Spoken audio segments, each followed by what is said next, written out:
আসসালামু আলাইকুম। আমাদের নির্বাচন ঘনিয়ে আসতেছে, ইউনিয়ন নির্বাচন। এই নির্বাচনকে কেন্দ্র করে কিছু কথা বলি।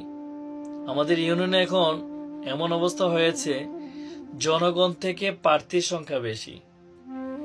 আপন মায়ের পেটের ভাই দুইজন নির্বাচন করবে। কারো ক্ষমতার জোর, কারো টাকার জোর, কারো লাঠির পাওয়ার। একটা কথা মনে রাখবেন ভাই, আমরা চেয়ারম্যানের কাছে ভাত কাপড়ের জন্য যাই না, আমরা চাই সম্মান, ভালোবাসা। বুঝতে হবে ওইরকম চেয়ারম্যান দরকার যে কিনা সমাজকে পরিবর্তন করতে পারবে, কোন একটা ঝামেলা লাগলে যেন সমাধান করতে পারে, ওইরকম মেধা ওর থাকে। তোমার টাকা আছে, তোমার কাছে গেলে আমার কি লাভ হবে? তোমার কাছে তোমার টাকা পয়সা দিয়ে তো আমার সংসার চালায় না। চেয়ারম্যানের কাছে কিন্তু আমরা ভাত কাপড়ের জন্য যাই না। চেয়ারম্যান হতে হবে মেধাশীল, বুদ্ধিমতী, যেন একটা সমস্যার সমাধান করতে পারে।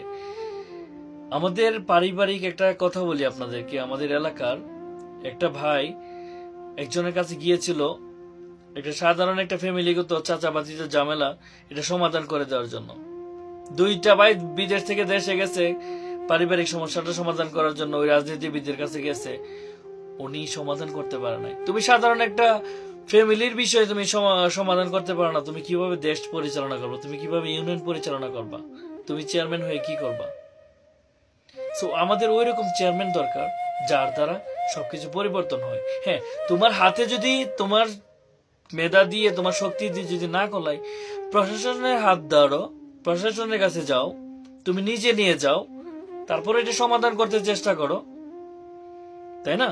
আমাদের ওই রকম চেয়ারম্যান দরকার যার ভিতরে কোনো অহংকার নাই, যার ভিতরে লাঠির পাওয়ার নাই, যার কাছে টাকার পাওয়ার নাই, যার কাছে আছে ভালোবাসার পাওয়ার, যে কিনা মানুষের সাথে সুন্দর ব্যবহার করবে, সবাইকে সমান চোখে দেখবে। আজকে যে ব্যক্তি সামনে আছে তাকে বাই বাই করবে, আর যে মানুষ দেশের বাইরে থাকবে, তাদের জায়গা সম্পত্তি নিয়ে ঝামেলা হবে, সমস্যার সমাধান করবে না, ওই রকম মানুষ আমাদের প্রয়োজন নাই।